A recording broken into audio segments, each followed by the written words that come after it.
Hey everyone, Rob from Southgate Media Group here. Before we get started with this podcast, we have a quick message. If this is your first time checking out the show, we love that you found us and we really hope you enjoy it. What we have to say is for the subscribers. If you enjoy our shows, would you please donate to help keep these going? We don't want to have to put traditional ads on these shows, but this does cost money. So we really do rely heavily on donations. To make a donation to the show, please go to our website, www.southgatemediagroup.com. Go to the page for the show, and in the upper right-hand corner is a donate button. It takes you right to PayPal, and you can donate whatever amount you want. Thanks a lot for listening, everybody.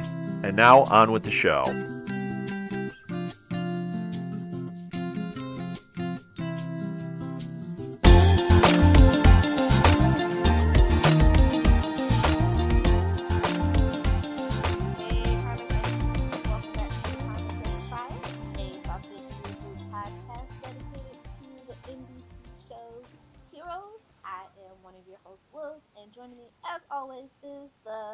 Lovely Ricky. Up for discussion today is episode 205, Fight or Flight. And it's funny because Nathan's in this. The episode was alright because it was like, there wasn't that many people that they were focusing on. It didn't feel that jammed packed, so it seemed like there was a bit more of a focus on people, and they gave stories a bit more time to breathe. So, but we'll see how I feel at the end of this, at the end of the discussion. We're introduced to Elles. That's the biggest new development. Yeah. Hit us with the synopsis. Matt and Nathan try to find answers. Hiro continues his journey with Kensei. Monica and Micah explore her newfound ability. Mohinder looks to help Molly while dealing with other evolved humans.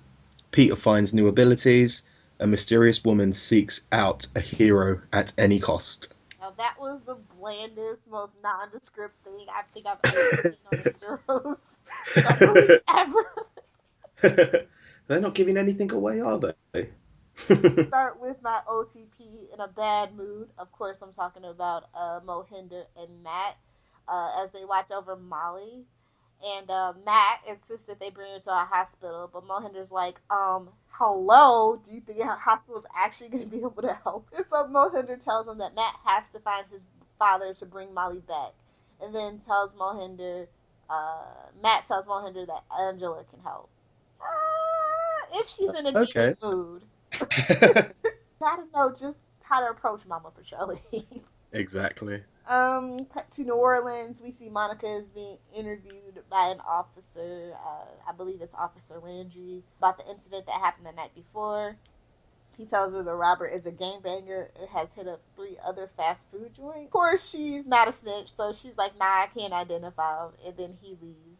And then the officer kind of grumbles to himself, well, the neighborhood won't help itself, so why should I care? Kind of thing.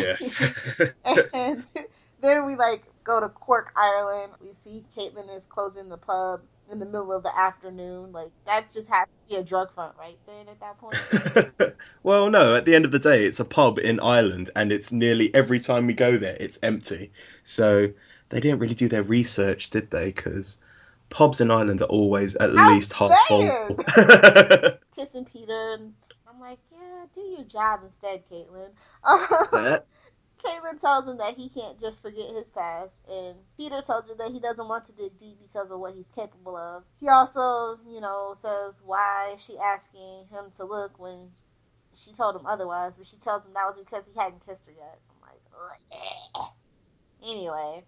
We see Bill is at the docks, and there's this really cute, pretty little blonde woman asking if it was Peter that was found in the container. He confirms it and wonders why she's interested.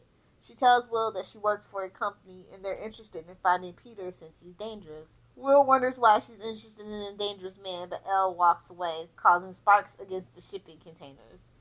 And how did I not see this the first time? How did I never clock onto that the first time about power and Peter being able to do it? But yeah. So then we see Matt going to ask Angela some questions, and then Nathan's all up in his grill, and it gets super serious. And I feel like the Joker at that point. Why so serious, Nathan? Anyway, Nathan wants to go with Matt to Philadelphia, but Matt's like, I don't know, you're kind of a party pooper. And then Nathan kind of tells him about what his father did to Molly, and then Nathan tells Matt that he has to help. And Matt wonders if they can get there, if Nathan can fly them both. And Nathan's like, I'm not a cargo jet. It's a weird little pairing between the two of them because they're both kind of those characters that need someone else to bounce off, but both of them are very serious. Like there's moments where Nathan does like some comedic things, but for the most part they're a very serious pair together, which when you've seen Peter and like Claude and you've had like um Hiro and Nathan together, you always have that kind of comedic relief with the pairings. And so in one point, you kind of want there to be a comedic element, but at the same time, having these two together, Nathan and Matt, that kind of drives the story, and it gets down to like a kind of no nonsense kind of approach. Yeah, I totally agree. I was gonna say that's the only way Matt's gonna get anything done because Mohinder's off playing spy and doctor. Exactly. and I suppose that they were just trying to see which of the characters could kind of fit together, because they're trying to get different people to kind of work together than the first series to just have our heroes meet each other a bit more, because you rarely remember who's actually met each other because you just see their stories all the time and you just naturally assume that people have met before. Back to Cork, Ireland, and Ricky kind of walks in on Peter and Caitlin kissing. And then he's like, I need to speak to you. And I was like, just punch him for kissing your sister, please. How do you punch him in the face? That's the best time. Anytime Peter's on screen is when somebody's punching him in the face. Ricky brings him forward and tells him a man told him that an American girl was asking about Peter by the shipping yard. Ricky tells Peter to go away with Caitlin while he deals with the blonde. Camille, then we cut back to New Orleans, a depressing-ass Camille and Monica's situation. And Monica asked her the other night about what she did with her karate kicks. The 619! I had to say this so many times, but yeah. Monica tells her that she has no idea how she did it or why, and that she thinks she's learned how by watching. She tells Camille that her body does things before her brain knows what's happening. Camille tells her everything is going to be okay, and Monica heads home. Camille is essentially, I said this during the live tweet, but Camille is essentially Texas Tina. You said that before the pre-roll last episode. I was just dying because it's so true. Because she needs that kind of character to bounce off, to try and talk to about what's going on about her. And that's exactly what happened with Nikki, except not as depressing. Well, kind of as depressing, because, they're in New Orleans at this time. So, yeah. So we cut to Matt and Nathan in Philadelphia walking up to the apartment. And Matt tells him that he doesn't know what he's going to do. Matt seems to be nervous, and Nathan tells him to get his gun. Tells him to man up, basically, doesn't he? Yeah.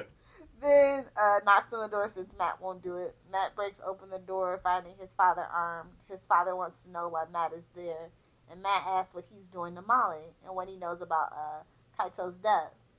Matt's father recognizes Matt, and Matt quickly disarms his father and handcuffs him. When Nathan asks why he's armed, Matt's father shows them a picture that's similar to the other death threats that we've seen previously. Matt's father tells Matt that Molly was looking for him and that he was trying to protect himself. Matt's father tells Nathan that he met his folks, Kaito and the others, a while ago. Nathan tells Matt to read his mind, and his father finds it crazy because guess what? He can do it too, but he's just bigger, badder version of it. But of course he gets a block, and his father tells him it hurts for a reason and that he'll explain. He leads Matt to another room where Matt finds himself locked in a prison. When Nathan bursts into the room, he appears to be on the Devereaux rooftop in a devastated New York. Matt's father then leaves the apartment casually. It seems he has used his powers to trap Matt and Nathan inside some of their worst fears. Yeah, it's I think the guy who plays Matt's father is a great casting, because he does that really good switch between at first he's very open to answering questions, he's very apologetic, he's very scared, and at the end of it he just seems really sinister, and you can kind of see at this point, that he could be the big bad of this season because of like just the way that, his demeanor is.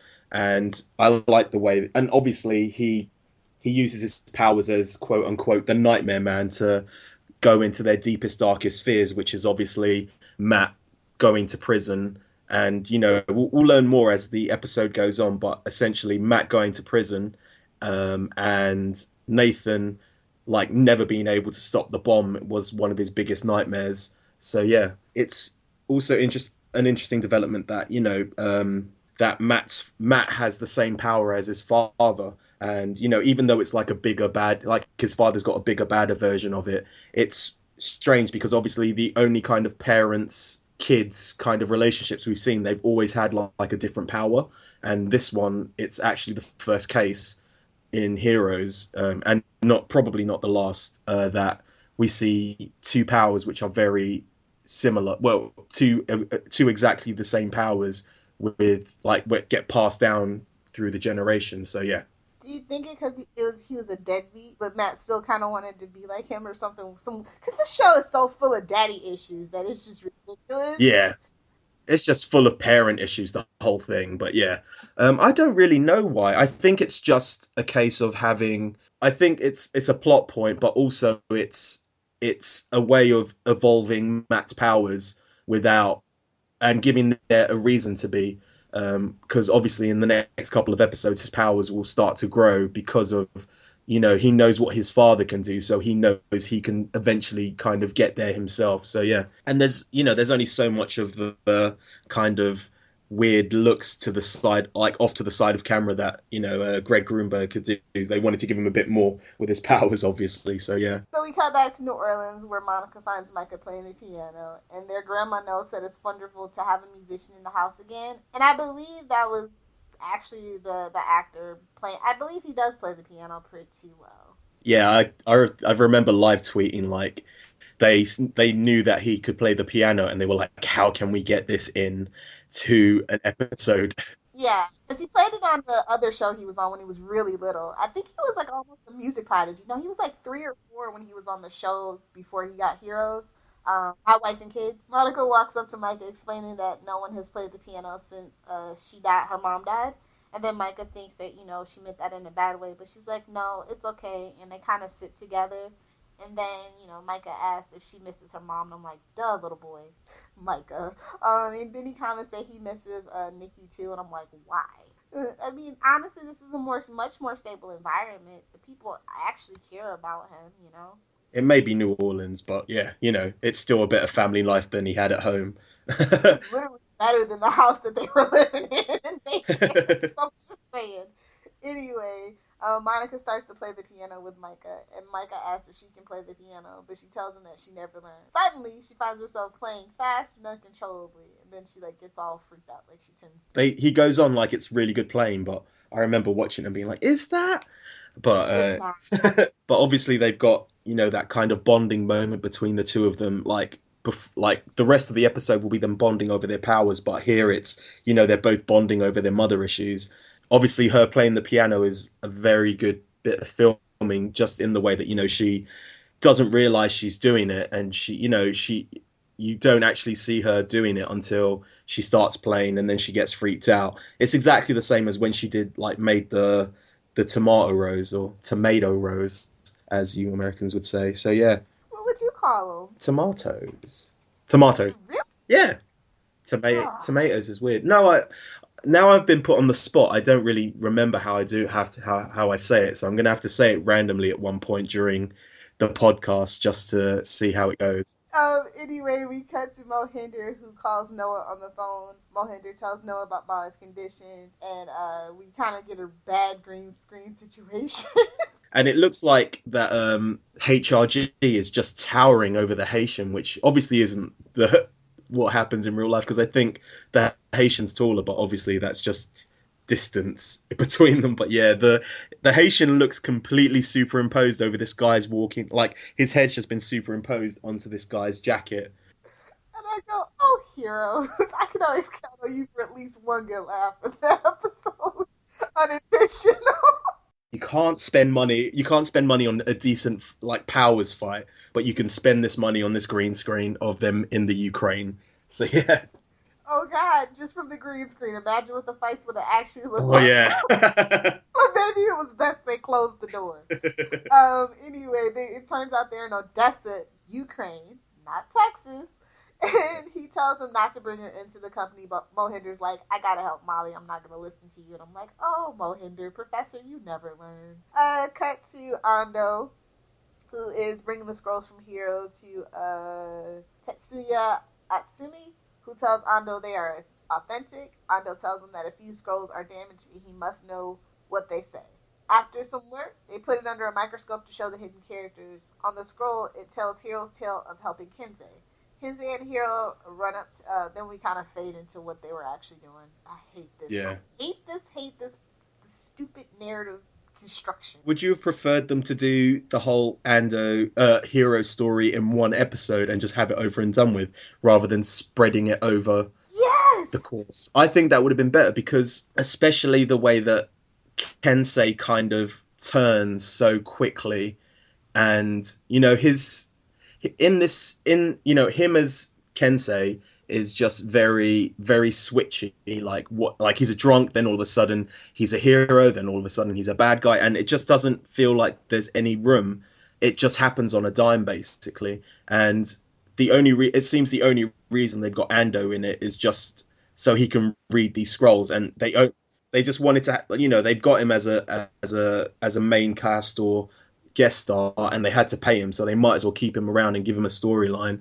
So yeah, I think it could have all been done in one episode. The way that they do the flashbacks, like maybe they could have done another flashback episode, like they could have called it 400 years before, or something like that. 400 years ago.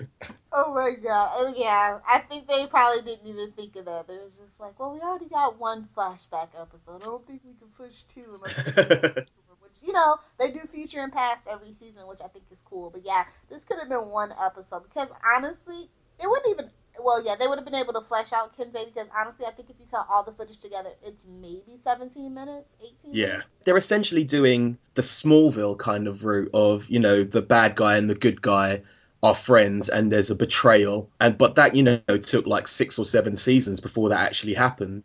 Here they're essentially doing it in 17 minutes, and it just feels so quick and so uninspired, and just so, I don't know what the actual word is, but it just feels kind of flat and dull. Yeah, exactly. It's not very dynamic. Yeah. And, it's not to the next twist that comes with Kensei, quote unquote, that it actually gets interesting. So, yep. But then they could have, like, with the next twist with Kensei, they could have done it the episode after, like how they did with 6 months ago. They had the massive long break, and then they came back, and the first episode back was 6 months ago. It wasn't continuing what happened the previous episode before the break. It just came back as like a background kind of episode, and they could have done it like that. So yeah. Episode did we actually did the writer's strike start on? Do you remember? I don't really remember, to be honest. All I remember is just reading that the writer's strike was happening, and the next thing I knew, we only had 11 episodes, and Hiro's origins was gone. So yeah. In the little feudal Japan situation, we see Kensei and Hiro run up to Yaiko with another fragment of the tapestry, and this is like the last piece of the map that's going to help them find Whitebeard's camp and find Yaiko's father. At least Yaiko's got some art skills though. Monica, we cut to Monica as she cuts a few more rows tomatoes. Micah tells me that he thinks he knows what happened with the piano. He goes to the television and puts his hand on it. I'm like, damn it! Nikki gave you one directive. Don't share your power secret with anybody. Yeah, but he's the adult, so he can do what he wants. And also, anyone could have really done that if they had the remote control. I might make a YouTube video of me pretending to do Micah's powers and just switching on and off the TV using the remote. So yeah. Anyway, yeah, so he does that, and he turns it on and he turns it off, and then he explains how he rigged the pay-per-view match. He tells her he thinks power's running their family since DL could walk through walls. And, well, his mother's another story altogether. And yes, please don't get me started on Then he shows her an issue of Ninth Wonders and points out St. Joan, the muscle mimic, aka the copycat. Yeah, the copycat would have been a better name instead of Saint Joan. But anyway. She shows him the tomatoes and she tells him how she saw it on TV. Micah tells her that maybe they could test it out. Micah always trying to push people to be a hero. It's a sick compulsion of his, honestly.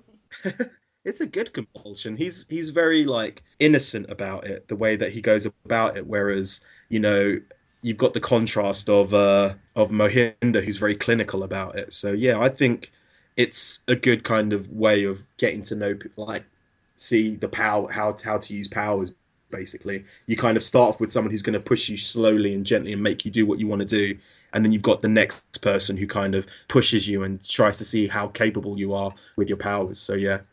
So cut to a company facility with Bob telling Mohinder that he made the right choice to bring in Molly, and I'm like, I highly doubt it, but we'll see. Bob gives Mohinder another assignment to find another person and hands him a taser. And poor Mohinder just kind of looks at him all slack-jawed like me. Bob explains that most of the evolved humans aren't in control of their abilities. And then, of course, right on cue, Nikki bursts into the scene, throwing Mohinder against the wall and then choking Bob. And I'm like, yep. Mohinder, just let her choke the crap out of Bob.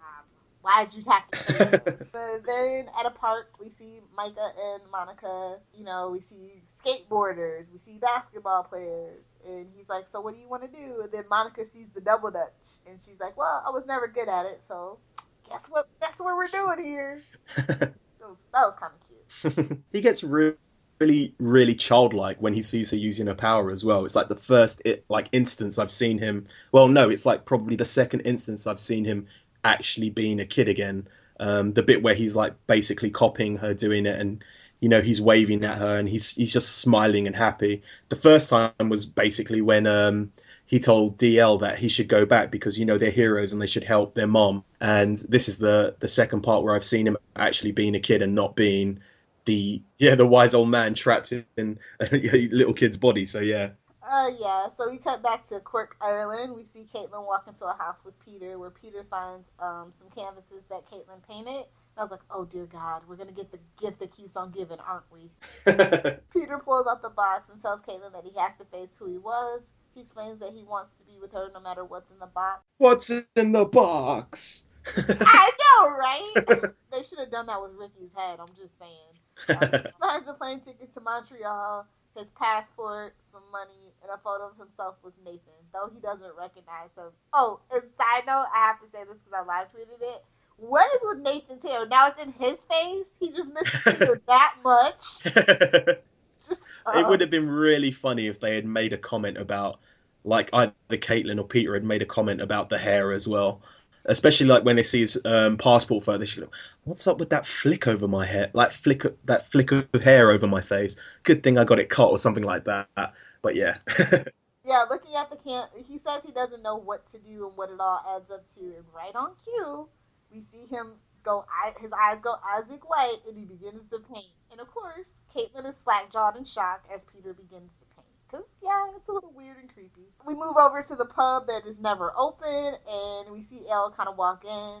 He tells her he's closing, but then she kind of says, I'm looking for a guy, and Ricky's like, best time to catch it is after a football game. And she's like, no, I'm looking for this guy, Peter. And she holds up the picture that, like, has a serial number, like, cereal bar thing on it, and I'm like, that's not the best picture you want to use to get information. Anyway, Ricky insists that he doesn't know Peter. And then Elle begins to leave. And then she goes, funny thing is that all the guys at the dock said he was at this pub. And he's like, don't know what to tell you. And she's like, okay. But then she, like, welds the damn lock shut.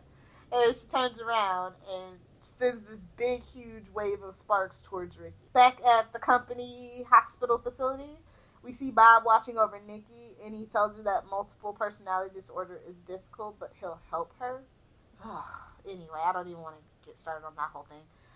Mohinder watches over her, and after Bob leaves the room, he's like, you're a prisoner, I'm going to free you. And then she's like, no, I came here on my own because I'm a dumb blonde.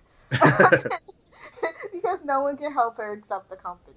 I really don't know what to make about this whole Nikki Mohinder kind of storyline. Like, is she in there trying to help Bob turn Mohinder around to try and make him join the company? Like, you know how Mohinder's basically trying to take down the company from the inside. Is she like the parallel to that of Bob's using her to try and turn Mohinder around to join the company? And there's kind of moral questions about the company's behavior now, because they've said that they've changed, and it seems like they are kind of, they're winging it at the moment with Mohinder, because obviously they want him to go out and try and help these specials. Like, first they tried to help they helped the Haitian, and then in the next couple of episodes, they're trying to help, they're trying to help specials more than they were before, and it doesn't seem like they're bagging and tagging anymore, and they're only just trying to get rid, in air quotes, of dangerous specials, or people who they deem are dangerous. So I don't know what to make about it at the moment. I don't think they knew what to do with that storyline, because one moment I kind of believe Nikki, and the next minute I feel like it's actually Jessica. So I Yeah, don't really know what to make of it, and it kind of never got clarified. yeah, maybe it's one of those things that just got lost in the writer's strike, but I I'd like to think that the company kind of was trying to be a bit more humane in how they do things. And maybe that's just a case of they don't have HRG anymore, who's seems to be going the complete opposite to what the kind of company are now. It just seems like HRG is going a bit off the rails at this moment in time. So, whereas the companies seem like they're kind of trying to do good, and also, they have their kind of moments where they seem like they're going to go over the edge, and it's Mohinder who's kind of pulling them back and saying, "No, we can't do this," and it's Bob kind of listening to him. Do you know what I'm saying? Yeah, because the only thing that really bothers me though is that they assume that it was the assassin that killed Linderman when it was really DL. So they're kind of like not even working on the correct premise about a lot of things. So that kind of bothered me Yeah. too, but whatever. Hero's logic. Anyway, we cut back to the rooftop where Nathan hears Peter's voice, and sees Peter lying down, covered in ash. Then he bends down and sees it's a burnt up version of himself instead of Peter. I'm like, ooh, we see burnt up Nathan again. Yay! Then we cut to Matt's worst nightmare. He's in a prison cell and he sees a baby crying, and then he finds Janice holding the baby. Matt and Nathan. So, like, then Matt gets into a fight with the guard, and Nathan gets into a fight with his burnt up self, but really it's them fighting each other without realizing it. Yeah, it's a very dramatic, and it's very well themed. I really liked it. Yeah. Then Matt reads Nathan's mind and tells him it's him. Matt then projects a thought into Nathan's head, and the two are jolted out of the nightmare, realizing where they are, alone in Maury's apartment. But their nightmares are obvious. It's obvious that Matt's, got the feeling, like, his nightmare is that the kid is actually his, and he's essentially doing what his dad's done and just left his family. And Nathan obviously still has some unresolved issues about what happened the day of Peter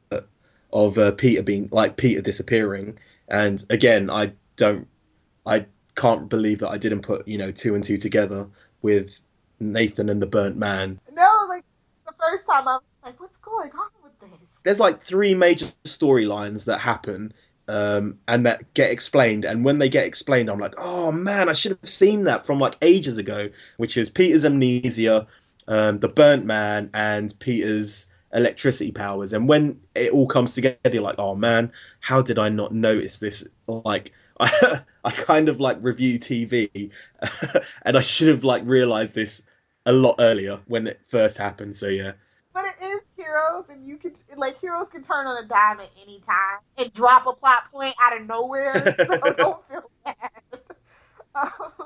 We kind of cut back to Ando as they're reading a scroll about Kensei's journey to defeat Whitebeard, and we fade into feudal Japan and see that Yaiko insists that they follow in battle, and the three see how massive Whitebeard's army really is. And then the story cuts off, and Ando can't read the rest, and then Tetsuya tells Ando that it's difficult to make out the rest and will need time to recover the scrolls. I'm like, stop dragging out this damn plot point!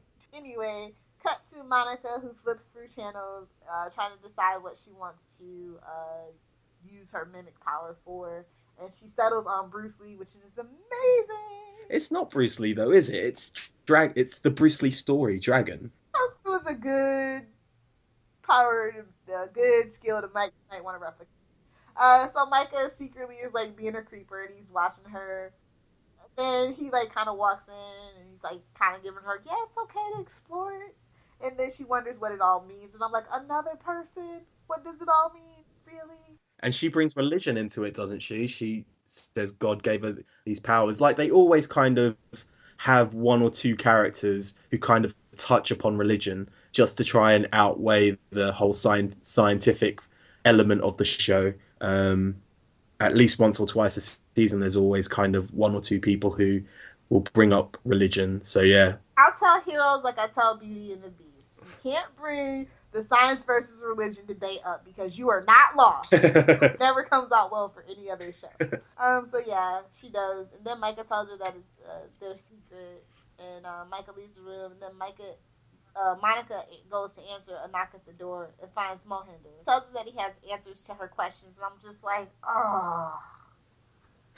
I mean, I would go with Mohinder, but Monica, you got a day job and all that other stuff. So. But it seems like he's kind of doing what he always wanted to do. He always wanted to kind of search out specials and help them with their powers. And who's helping him with it? The company, the people who at first just kind of wanted him for his research. Now they're kind of giving him what he wanted. And that's another point that, of is the company actually changing its ways at this moment in time kind of debate. So yeah. It's just really convenient how they always know when somebody's powers have activated. Yeah. Cut to a car and we see the blonde woman, because I don't believe they gave her the name, but I'll just go ahead and say Elles. Yeah.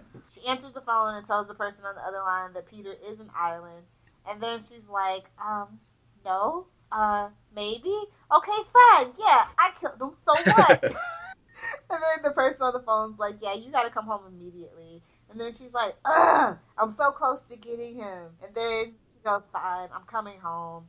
And, she basically says dad, and so we're like, oh, okay. Yeah. So whoever she's waiting for is her father. I guess that's another twist for another day, though, right? Yep. Cut to Peter finishing the painting. Peter finishes the painting and asks what happens. He doesn't realize he painted the painting, and then Caitlin explains.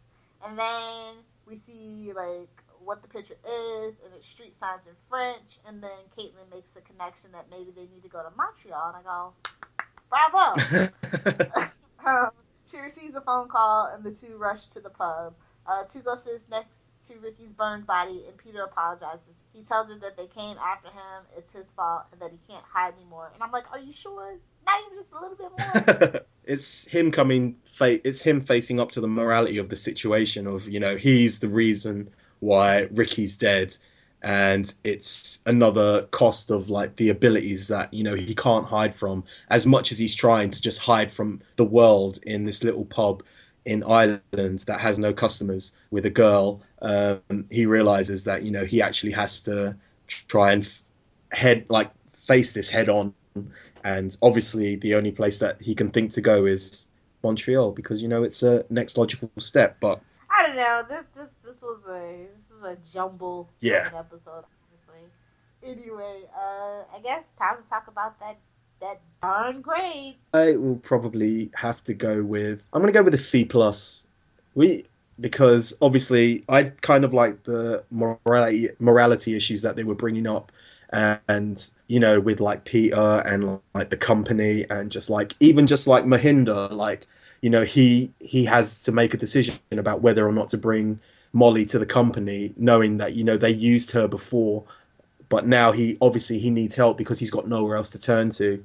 And I quite like that about it, but it did, and there was quite good bits and pieces in it, like the whole. Actually, let's move it up to a B minus because of Maury Parkman and his powers and his cheating ways and what he did to his son and Nathan. I guess I'll agree with that. I liked Maury. I liked the daddy issues. I actually did like Matt and Nathan together. More than I did the first time that it happened. Yeah. Things seem to be coming together a little more. It's like, okay, I knew eventually we would have to find Peter and have him back into the fray with the others. So, you know, that's one step closer to that. I actually really enjoyed Monica and Micah together. She brought out the best in Micah, you know. I agree. I like seeing him as a little kid. It kind of depressed me, him having to be the adult to his parents. I mean, I know there's tons of kids like that and stuff, but it's just still depressing. Some scenes. What are some scenes that you liked? I'm going to go with the fight scene because of the way it... I'm going to go with the fight scene because I thought it was very, very smart the way that it was filmed. And if I'm going to talk about how stuff was filmed, I'm also going to have to talk about Monica and her power of playing the piano. Apparently very good, but not very good. So yeah. How about you? I like the nightmare scene, especially when you get into the trivia about, you know, why the voices were backwards, and all that stuff. I thought that was pretty. We learned that Nathan's afraid of something, actually. That he actually has a conscience and a heart and he cares. Despite him just shipping his kids off to the middle of nowhere, breaking up with his wife. Do you have any favorite lines? Yeah. It was Maury Parkman as he walks out of the apartment after he trapped Matt and Nathan. He was like, pleasant dreams. And I'm like, oh my God. And of course, Al. All right, I killed him. Okay, what's the big deal? I was like, I like you, Al. I like you a lot. I've got to go with Ricky's comment about, you should be coming here after a football game. All the guys are locked. And it's just because I've gone over to Ireland quite a couple of times, and over there locked means obviously drunk. So yeah. Shall we go on to trivia now? Yes. Can I say the first one though? Yeah, go. This is the first episode in which Hayden Panettiere doesn't make an appearance, not even as a baby. Yeah, it's weird how you just don't notice things like that. Because I didn't really notice it until I read the trivia myself, but they kind of make up for it in the next couple of episodes. And don't they? yeah. Okay, so on Peter's passport, it shows one category with the designation as F.